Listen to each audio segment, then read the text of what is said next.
চলমান যে স্বাস্থ্যখাত সংস্কার আন্দোলন চলছে, শিক্ষার্থীরা প্রায় 20 দিন যাবৎ এই আন্দোলনের সাথে যুক্ত আছে। সাধারণ মানুষ তাদের সাথে যুক্ত হয়েছে, শ্রমিকরা তাদের সাথে যুক্ত হয়েছে, বাস মালিক থেকে শুরু করে বাসের শ্রমিক ড্রাইভার সবাই যুক্ত হয়েছে, বাবা মায়েরা যুক্ত হয়েছে, অনেক পেশাজীবী এবং শিক্ষকরা পর্যন্ত যুক্ত হয়েছে। দলমত নির্বিশেষে প্রত্যেকটা মানুষ এখানে অংশগ্রহণ করেছে।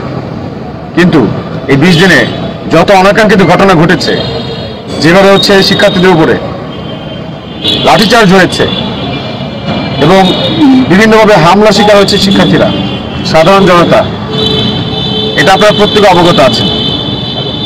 কিন্তু আমরা এখন পর্যন্ত শান্তিপূর্ণভাবে আমাদের আন্দোলন চালিয়ে যাচ্ছি।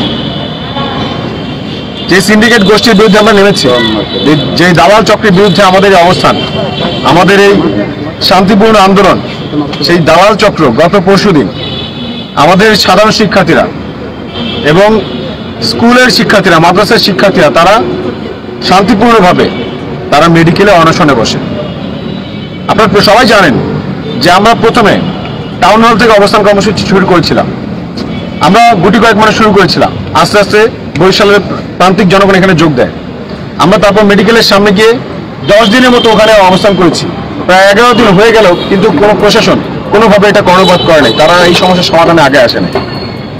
তারপর আমরা যখন বাধ্য হয়ে আমরা উপদেষ্টার মন্ত্রণালয়ের দৃষ্টি আকর্ষণের জন্য আমরা নতুনভাবে বরিশাল ব্লকেট কর্মসূচি পালন করা শুরু করলাম। তারপর সেখানে যখন হচ্ছে সাময়িকভাবে যাত্রীদের ভোগান্তি শুরু হয়, তখন তারা ভয়েস রেজ করতে শুরু করে এবং সাধারণ মানুষ যখন ভয়েস রেজ করতে শুরু করে, সোশ্যাল মিডিয়ায় লেখালেখি করতে শুরু করে, তখন সেই সোশ্যাল মিডিয়ায় লেখালেখি করার চাপে তারপর হচ্ছে কর্তৃপক্ষ তারা একটু নড়েচড়ে বসে। তো জনগণের ভোগান্তির কথা শুনে বারবার হামলা হচ্ছে, যেহেতু ওখানে সিন্ডিকেটের লোকেরা যেহেতু বারবার চক্রান্তমূলকভাবে হামলা করেছে। আমরা শুনেছি যে আমাদের কিছু শিক্ষার্থীরা, স্কুলের পড়ুয়া শিক্ষার্থীরা, তারা এই হামলার প্রতিবাদ জানিয়ে শেরেবাংলা মেডিকেলের সামনে তাদের ভাইদের উপর হামলার বিচার চেয়ে এবং এই স্বাস্থ্যখাত সংস্কারের দাবিতে তারা অনশনে বসেছিল। এবং সেই অনশনরত শিক্ষার্থীরা 72 ঘন্টা হয়ে যাওয়ার পরেও যখন কোনো রকম রেসপন্স আসেনি, তারপর সবার চাপে সারা বাংলাদেশের মানুষের সোশ্যাল মিডিয়া লেখালেখির কারণে এখানে বরিশালে 1 বছর পর, গণ অভ্যুত্থানের 1 বছর পর স্বাস্থ্যের ডিজি আসেন। স্বাস্থ্যের ডিজি আসার পর তিনি আমাদের দাবিকে অযৌক্তিক বলে গণ্য করেন এবং তিনি বলেন প্রশাসন হস্তক্ষেপ করবে। এবং তার উস্কানিতে গত পরশুদিন বৃহস্পতিবার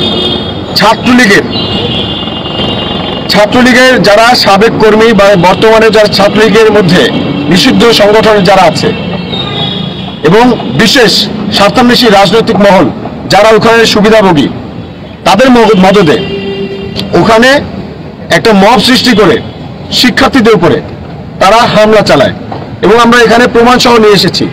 এখানে যারা যারা হামলা চালিয়েছে তাদের প্রত্যেকের প্রমাণ রয়েছে এখানে আমাদের। তারপর হামলার পরে আমরা সাধারণ শিক্ষার্থীরা যখন আহত, সবাই যখন ওদের ট্রিটমেন্ট করাতে ব্যস্ত, আমরা সবাই যখন সবাই একজন একজনকে নিয়ে ছোটাছুটি করছি, সেই সুযোগে যারা হামলা করেছে তারাই থানায় গিয়ে আমাদের নামে মামলা করার জন্য চেষ্টা করেছে। এবং মামলার যারা 1 নম্বর সাক্ষী, তিনি হচ্ছে সাইফুল ইসলাম পারভেজ, যে ওখানকার স্টাফ, ওখানে যারা হামলা চালিয়েছে তাদের অধিকাংশ যারা স্টাফদের অ্যাপ্রন করে তারপর হামলা চালিয়েছে।